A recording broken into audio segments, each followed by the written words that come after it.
At dawn on August 10th, 1792, the royal family awoke in the Tuileries palace to the sound of warning bells echoing across Paris. A crowd of National Guardsmen, fédérés, and armed citizens, some numbering the king's former subjects, were assembling to storm the palace. For Marie Antoinette, it was the final unraveling of her royal identity. Just 3 years earlier, she had been Queen of France in all splendor. Now she stood behind barricaded doors, awaiting the collapse of monarchy.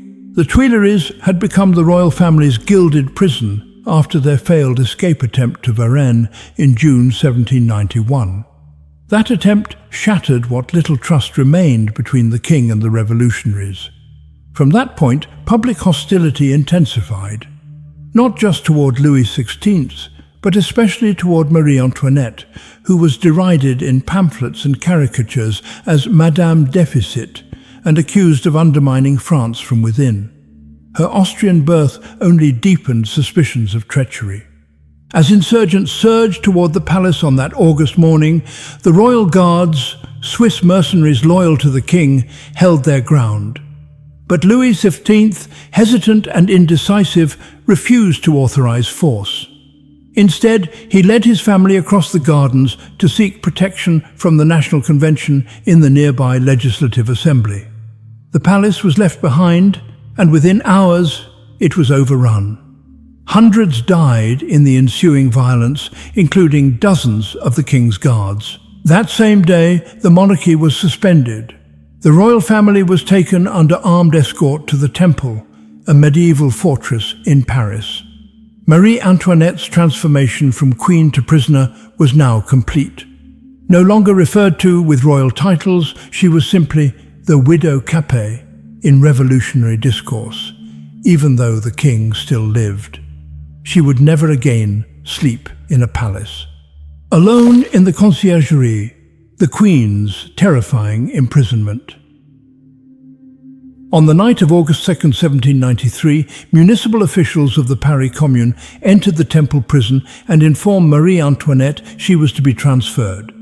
According to the records of the Revolutionary Tribunal, she was escorted before dawn to the Conciergerie, the prison on the Ile de la Cité known as the antechamber of the guillotine. From that moment, she was severed entirely from her surviving family. Her daughter, Madame Royale, later recalled in her memoirs that her mother embraced her without speaking, fully aware that every word could be overheard. The prison registry logged her as Widow Capet, a name deliberately imposed by revolutionary authorities to strip her of royal identity. Her cell was located in the women's section just above the river. Contemporary plans of the Conciergerie, including those archived by the Commission des Monuments Historiques, show the cell measured roughly 3 by 2 meters, enclosed by stone walls and iron bars, with a single slit window. Eyewitness descriptions, such as those by the prison reformer Jacques-Pierre Brissot, describe the women's cells as cold, damp, and infested with lice and rats. She was initially given no bed and slept on straw. An official decree dated August 5, 1793, ordered her to be placed under continuous surveillance without interruption. 2 gendarmes were posted inside her cell, refusing to turn away even when she changed clothes or attempted to clean herself. In his testimony before the tribunal, Officer Jean-Baptiste Michonis admitted that she had no privacy. A prison doctor, whose notes were preserved in the archives of the Paris Revolutionary Committee, reported that the former queen exhibited symptoms of uterine hemorrhaging, extreme weight loss, and exhaustion. He was permitted only limited access. By late September, her appearance had changed drastically. Observers such as Lord Gower, the British ambassador, recorded reports that her hair had turned fully white.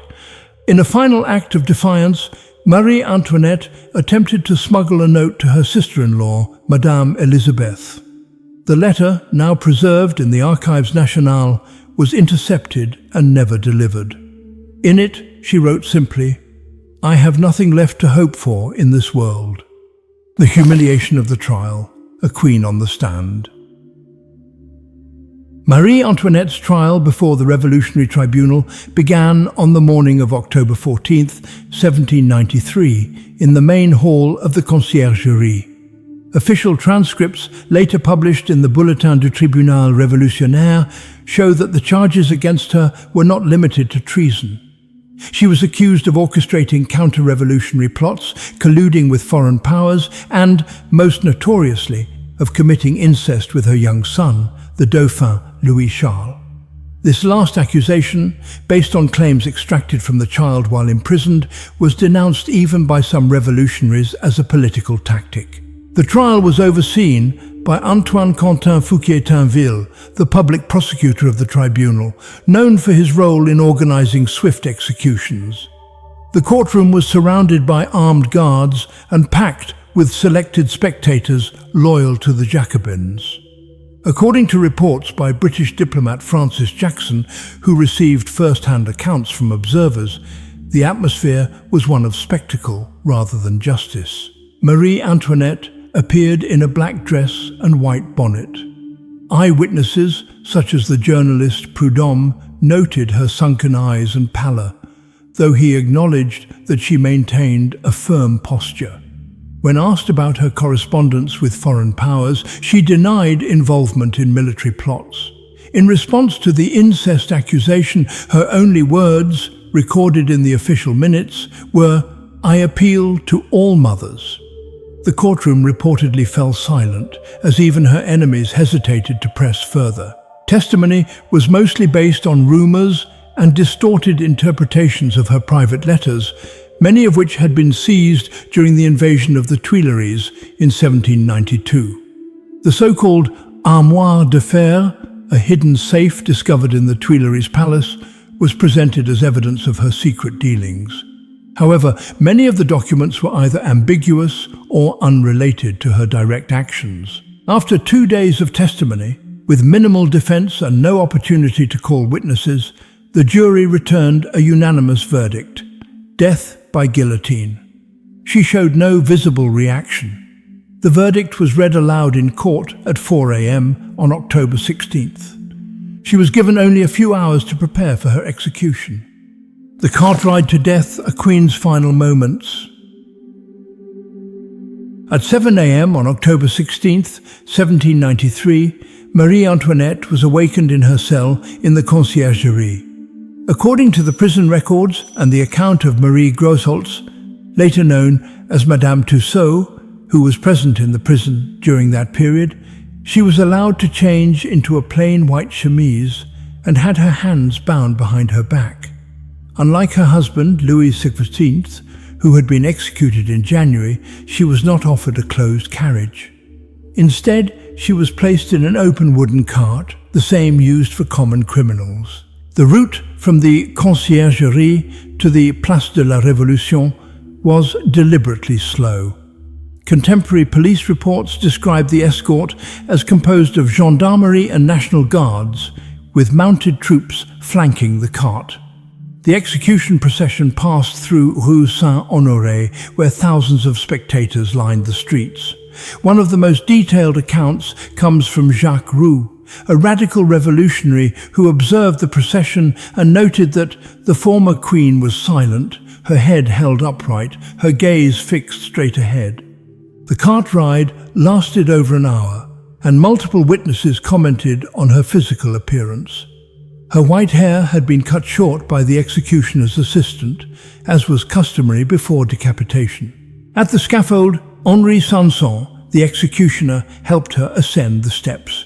In his later deposition, he recorded that she accidentally stepped on his foot and immediately apologized, her final recorded words, "Pardon me, sir, I did not do it on purpose." At 12:15 p.m., the blade of the guillotine fell. Official minutes of the execution noted that the crowd shouted, "Vive la République!" But numerous observers, such as the journalist Mercier, remarked on a momentary silence as her body was placed in a common coffin. She was buried in an unmarked grave in the Cimetière de la Madeleine, along with hundreds of others executed during the Terror. It would not be until 1815, with the Bourbon Restoration, that her remains were exhumed and reinterred at the Basilica of Saint-Denis, the traditional burial site of French royalty. The fall of Marie Antoinette was more than the death of a monarch. It marked the destruction of an entire